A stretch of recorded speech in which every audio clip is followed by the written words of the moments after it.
నిన్న ఎల్లారెడ్డి నియోజకవర్గంలో సర్పంచ్ ఎన్నికలు ముగిసిన తర్వాత అక్కడ ఉన్న వాతావరణంలో మరి తీవ్రమైన పోటీ జరిగింది. పోటీ జరిగిన తర్వాత ఒక అభ్యర్థి గెలిచాడు. మా అభ్యర్థి బాలరాజు గారు స్వల్ప తేడాతో ఓడిపోవడం జరిగింది.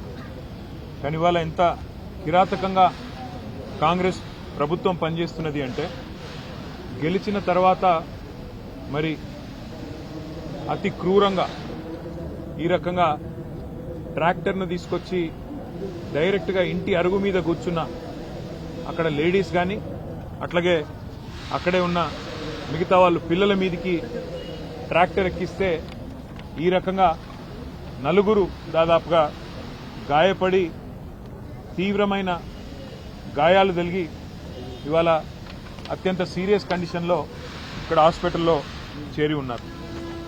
ఇక్కడ భారతి గారు ఇక్కడ చేరి ఉంటే ఇంకొక అమ్మాయి బాలామణి గారు మరి అమీర్పేటలో ఇంకొక హాస్పిటల్లో చేరి ఉన్నారు.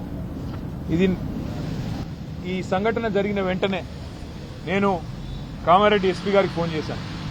ఇంత క్రూరమైన సంఘటన డైరెక్ట్గా ట్రాక్టర్ ఎక్కించి మరి మనుషుల ప్రాణాలు తీసే మనుషులను మర్డర్ చేసే ప్రయత్నం జరిగితే మీరేం చేస్తున్నారు ఇంకా కేసు బుక్ చేయకుండా అంటే కామారెడ్డి ఎస్పీ గారు చాలా తాపీగా చెప్పినారు. చేస్తున్నాము చూస్తున్నాము. ఒక చిన్న పిల్లోడు ఆ అబ్బాయిది కూడా 5 ఏళ్ల పిల్లోడిది కూడా కాలు ఇరిగిపోయింది ఈ యాక్సిడెంట్లో. ఈ రకంగా సంఘటన జరిగిన తర్వాత కూడా ఒక కోల్డ్ బ్లడెడ్ అటెంప్ట్ మర్డర్ జరిగిన తర్వాత కూడా ఇంత క్రూరమైన కార్యక్రమం కాంగ్రెస్ పార్టీ నాయకులు చేసిన తర్వాత కూడా ఇవాళ ఇక్కడున్న ప్రభుత్వము ఇక్కడున్న పోలీసులు నిజంగా కూడా వారు వ్యవహరిస్తున్న తీరు అత్యంత దారుణం, అత్యంత అమానవీయం.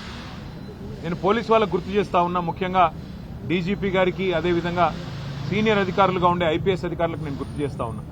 అట్లాగే పోలీసు అధికారులు కింది స్థాయిలో ఉండేవాళ్ళు వాళ్ళకు కూడా నేను గుర్తు చేస్తా ఉన్నా. మీకు జీతం ఇస్తున్నది, మీకు జీతాలు ఇస్తున్నది ప్రజల సొమ్ముతో తప్ప కాంగ్రెస్ పార్టీ సొమ్మో రేవంత్ రెడ్డి ఇంట్లో సొత్తో మీకు జీతం ఇవ్వట్లేదు. ప్రజలు ఇచ్చే పైసలతోనే మీకు జీతాలు ఇస్తున్నది ప్రభుత్వం.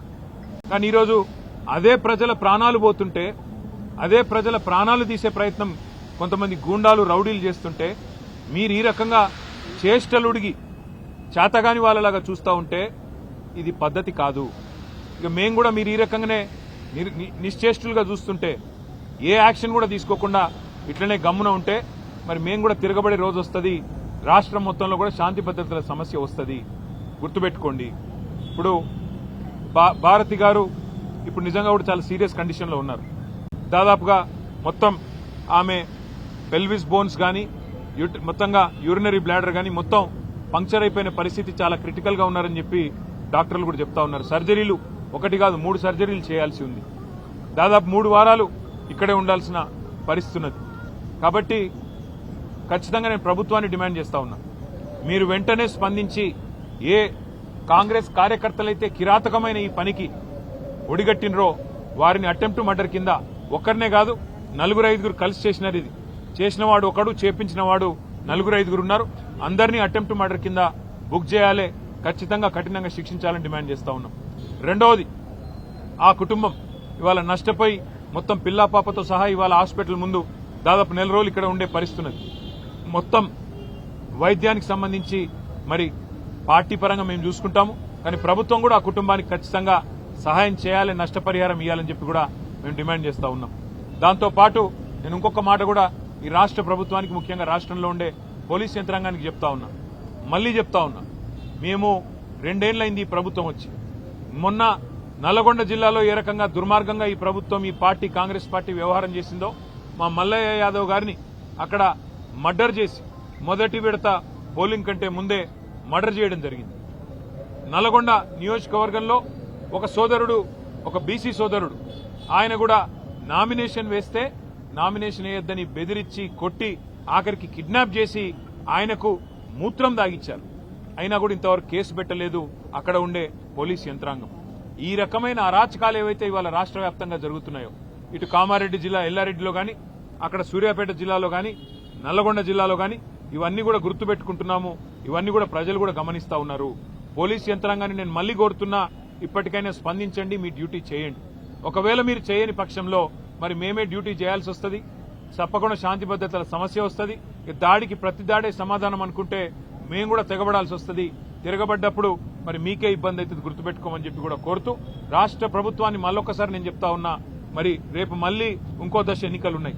ఈ రకంగా ఆవేశాలకు లోనయ్యే విధంగా మీ కార్యకర్తలను మీరేదైతే రెచ్చగొడుతున్నారో ముఖ్యమంత్రి గారు మీ భాషతో ఇష్టం వచ్చినట్టు మాట్లాడుతూ, నోటికొచ్చిన దూషణలు మాట్లాడుతూ, ఇది మంచిది కాదు ప్రజాస్వామ్యంలో.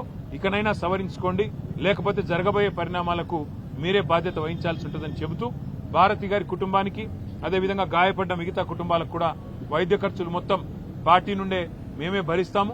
తప్పకుండా ప్రతి కార్యకర్తకు కూడా పార్టీ అండగా ఉంటుందని చెప్పి కూడా మరొక మాట చెబుతూ అట్లాగే మా నాయకులు కార్యకర్తలకు కూడా నా విజ్ఞప్తి, నా ప్రార్థన, దయచేసి మీరు సంయమనం పాటించండి. కానీ సందర్భం వచ్చినప్పుడు అవసరమైతే అందరికంటే ముందుండి మేమే ఉండి అవసరమైతే డీజీపీ ఆఫీస్ ముట్టడికి కూడా పిలుపునిస్తాం. అవసరమైతే ప్రతి ఎస్పీ కార్యాలయం ముట్టడికి కూడా పిలుపునిస్తాం. వదిలిపెట్టం. దయచేసి ఎవరు ధైర్యం సడలకుండా ఉండాలని చెప్పి కూడా కోరుతూ, వారికి అండగా నిలబడ్డ మా కార్యకర్తలు, మా నాయకులందరికీ కూడా ధన్యవాదాలు తెలియజేస్తూ